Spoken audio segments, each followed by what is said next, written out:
दोस्तों नमस्कार, जोहार ही चलते हैं झारखंड सुबह की ताजा खबरों की ओर। लेकिन उससे पहले अगर आपने अभी तक इस चैनल को सब्सक्राइब नहीं करो, सब्सक्राइब कर लें, जिससे कि आपको झारखंड सुबह की ताजा खबर रोजाना मिलती रहे। पहली बड़ी खबर, झारखंड में 9 लोगों पर देशद्रोह का मुकदमा दर्ज, पुलिस विभाग की अनुशंसा को सरकार ने दे दी है अनुमति, जांच में सही पाए गए आरोप। झारखंड में 9 लोगों पर देशद्रोह का मुकदमा चलेगा। इसमें नक्सली प्रशांत बोस सहित 9 लोगों के नाम शामिल हैं और इसमें प्रशांत बोस, प्रभात मुंडा, बिमल लोहरा, नेल्सन कंडीर, सुलेमान कंडीर और जीवन कठुलना, अमित मुंडा शामिल है। इनमें से सभी नक्सली गतिविधियों में शामिल थे। नक्सलियों के खिलाफ देश विरोधी गतिविधियों में शामिल होने का आरोप है। धनबाद में अतिक्रमण के खिलाफ बड़ी कार्रवाई, 200 फुटपाथ दुकानदार हटाए जाएंगे। धनबाद में अतिक्रमण के खिलाफ बड़ी कार्रवाई हो रही है। स्टेशन रोड स्थित 200 फुटपाथ दुकानदारों को हटाने की घोषणा रेलवे प्रबंधन ने कर दी है और दुकानदारों का कहना है कि बगैर किसी नोटिस के उनके रोजगार को उजाड़ देना असंवैधानिक है। इसके लिए सरकार को दुकानदारों के पुनर्वास की पहल करनी चाहिए। पूर्व में धनबाद के सांसद पशुपति नाथ सिंह ने भी दुकानदारों को आश्वासन दिया था कि बगैर पुनर्वास के किसी भी दुकानदार को उजाड़ा नहीं जाएगा, जबकि रेल प्रबंधन का कहना है कि अतिक्रमण करने वाले दुकानदारों के बीच मुनादी करा दी गई थी। राज्य के पलामू जिले में खेत की रखवाली कर रहे किसान की धारदार हथियार से हत्या कर गोदा चेहरा, जांच में जुटी है पुलिस।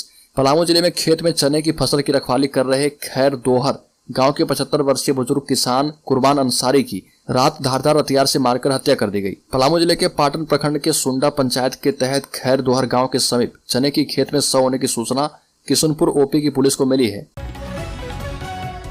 झारखंड में मछली भात खाने के बाद कई बच्चों की बिगड़ी तबीयत, हॉस्पिटल में समय पर नहीं मिला इलाज। झारखंड में मछली भात खाने के बाद 12 से अधिक बच्चों की तबीयत बुरी तरह से खराब हो गई। बेंगाबाद में सुबह अचानक 1 दर्जन से अधिक बच्चों का पेट दर्द करने लगा, बच्चों को बेचैनी होने लगी। मछली भात खाने के बाद बच्चे चिल्ला चिल्ला कर रोने लगे। इसके बाद आनंद फानन में बच्चों को हॉस्पिटल ले जाया गया। मछली भात खाने के बाद बच्चों का पेट अचानक से दर्द करने लगा। मिली जानकारी के मुताबिक गाँव के ही एक व्यक्ति के घर में भोज का इंतजाम किया गया था। इस मौके पर वह मछली भात बना था।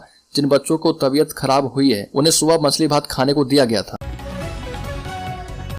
रोजगार मेले में 18 को मिला नियुक्ति पत्र। मंत्री चंपई सोरेन ने कहा कि 75% स्थानीय बेरोजगार को देंगे नौकरी। मंत्री चंपई सोरेन ने कहा कि स्थानीय आदिवासी मूलवासियों को रोजगार से जोड़ने को लेकर कृत संकल्पित है। यह सरकार की प्राथमिकताओं में से शामिल है और कहा कि आज भी ग्रामीण क्षेत्रों में विकास की आवश्यकता है।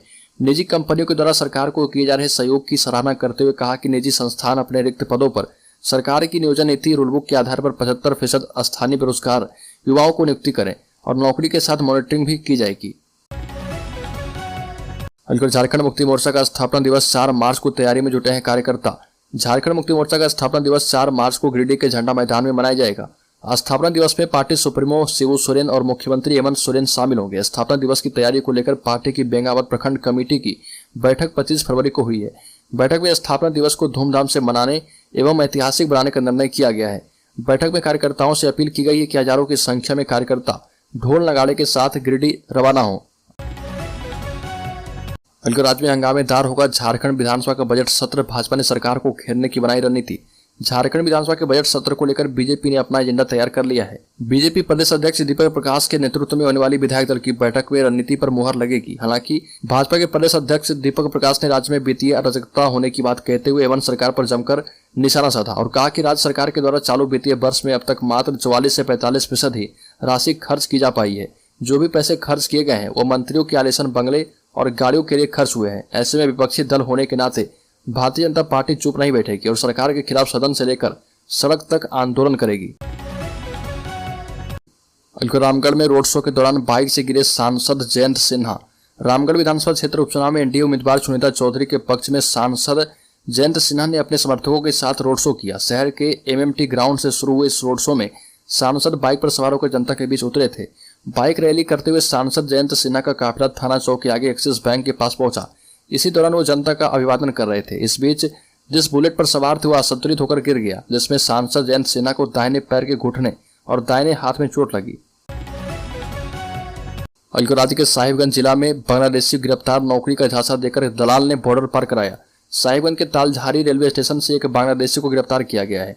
नामजुम ने पुलिस को बताया कि भारत और बांग्लादेश के बीच सिलहट बॉर्डर से वह घुसा था। उसे नौकरी का झांसा देकर सागर नाम के दलाल ने बॉर्डर पार करवाया। बॉर्डर पर तैनात जवानों की मिलीभगत से उसे भारत में दाखिल कराया गया, जिसके बाद उसे दिल्ली ले जाकर कबाड़ी की दुकान में काम करने के लिए लगाया गया और बताया कि दिन भर काम करने के बाद उसे सिर्फ 100 रुपये दिए जाते हैं, जिससे वह ठीक से खाना भी नहीं खा पाता था। बल्कि डीजल एवं पेट्रोल को जीएसटी के दायरे में लाने की मांग। देवघर में Santal Pargana chamber of commerce and industries के कार्यकारिणी सदस्य अजय कुमार ने केंद्र सरकार से डीजल एवं पेट्रोल को जीएसटी के दायरे में लाने की मांग की, ताकि पूरे देश में एकरूपता लाकर दोनों के दामों पर नियंत्रण रखा जा पाए। ये भी कहा कि महंगाई पर नियंत्रण पाने के लिए किसानों एवं मध्यम वर्ग को राहत देने के लिए पेट्रोलियम पदार्थों में पेट्रोल और डीजल के दामों को पूरे देश में एक समान स्तर पर बनाए रखने के लिए उसे जीएसटी के दायरे में लाना अति आवश्यक है और इसको लेकर केंद्र सरकार पहल करे।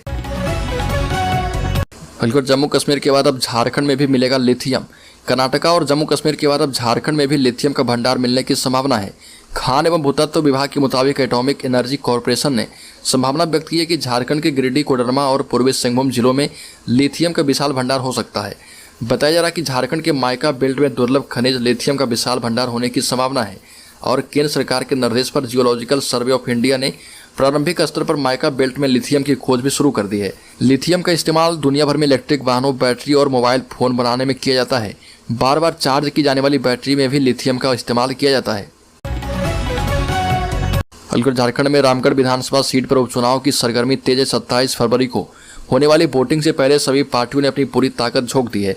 झारखंड मुक्ति मोर्चा, बीजेपी, आजसू और कांग्रेस के दिग्गज नेता रामगढ़ में ताबड़तोड़ रैलियां, जनसभाएं और जनसंपर्क अभियान कर रहे हैं।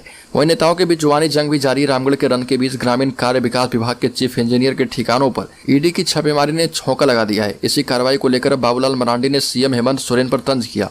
बाबूलाल मरांडी ने मुख्यमंत्री हेमंत सोरेन को रीनपास यानी मानसिक चिकित्सालय में एक कैंप जेल बनाने की सलाह दी। बाबूलाल मरांडी ने कहा कि इन्हें हेमंत सोरेन को रीनपास को कैंप जेल बनाने का नोटिफिकेशन करके पहले से अपने लिए तैयार रखना चाहिए।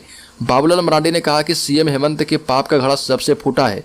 उन्हें सपने में भी ईडी, सीबीआई और जेल दिखाई पड़ता है, इसलिए घूम घूम कर आदिवासी होने की दुहाई देते हैं और उन्माद फैलाने का प्रयास करते हैं। राज्य के जमशेदपुर जिले के रामनगर बस्ती में बदमाशों ने 2 ऑटो में लगाई आग। पुलिस की तत्परता से बड़ा हादसा टला। पूर्वी सिंहभूम जिला अंतर्गत जमशेदपुर के बागबेड़ा थाना स्थित रामनगर बस्ती में देर रात अज्ञात लोगों ने 2 ऑटो में आग लगा दी। इस बीच बागबेड़ा थाना की गश्ती टीम ने ऑटो में आग लगते देख तत्काल स्थानीय लोगों की मदद से इस पर काबू पाया। रामनगर क्षेत्र में आधा से अधिक बांस, बल्ली और प्लास्टिक से बनी झोपड़ियां हैं। इस कारण लोग काफी डरे सहमत थे, लेकिन पुलिस की तत्परता से अप्रिय घटना टल गई। राज्य में वन उत्पाद के सहारे झारखंड के किसान बनेंगे स्वावलंबी। सीएम हेमंत सोरेन के निर्देश पर हो रहा संगठित प्रयास। वन उत्पाद के मामले में झारखंड पर प्रकृति की विशेष मेहरबानी है। लाह, तसर, शहद, इमली, चिरौंजी, साल, बीज, महुआ समेत अन्य वन उत्पाद राज्य के वनों में प्रचुर मात्रा में उपलब्ध है। राज्य गठन के बाद से ही राज्य के किसानों को वन उत्पाद का सही मूल्य दिलवा पाना चुनौती का विषय बना हुआ था, लेकिन इस चुनौती को स्वीकार करते हुए मुख्यमंत्री हेमंत सोरेन ने वीर शहीद सीधो कानू के नाम से सीधो कानू कृषि एवं वन उत्पाद संघ का निर्माण किया, जिसके तहत राज्य के सभी किसानों एवं वन्य उत्पाद संग्राहकों को संगठित करते हुए उनके विकास के कार्यों को आगे बढ़ाने की योजना तैयार की गई है, ताकि वनोत्पाद के माध्यम से भी ग्रामीण अर्थव्यवस्था की मजबूती के लिए नव ऊर्जा का संचार किया जा पाए। राज्य में फसल क्षतिपूर्ति राशि के लिए किसानों से 15 मार्च तक मांगा गया आवेदन। सरकार ने झारखंड राज्य फसल राहत योजना को जमीन पर उतारने का काम शुरू कर दिया है। कृषि विभाग ने इस योजना के तहत किसानों को लाभ पहुंचाने के लिए उनसे 15 मार्च तक आवेदन मांगा है। इस योजना के तहत रबी फसल, गेहूं, सरसों, चना और आलू फसल के लिए क्षतिपूर्ति राशि दी जाएगी। विधायक कैश कांड मामले में हाईकोर्ट में दायर याचिका पर फैसला सुरक्षित है। झारखंड हाईकोर्ट के न्यायाधीश जस्टिस एस चंद्रशेखर की कोर्ट में सरकार गिराने के लिए धन लेने के आरोपित कांग्रेस विधायक राजेश कच्छप की याचिका पर सुनवाई की गई। सभी पक्षों की ओर से बहस पूरी होने के बाद कोर्ट ने फैसला सुरक्षित रख लिया है। इस मामले की सुनवाई झारखंड हाईकोर्ट के न्यायाधीश जस्टिस एस चंद्रशेखर की कोर्ट में हुई। विधायक राजेश कच्छप की ओर से अधिवक्ता इंद्रजीत सिन्हा ने पक्ष रखा है। राज्य सरकार की ओर से अपर महाधिवक्ता सचिन कुमार ने पक्ष रखा। केंद्र सरकार की ओर से अधिवक्ता विनोद साहू ने कोर्ट में बहस की।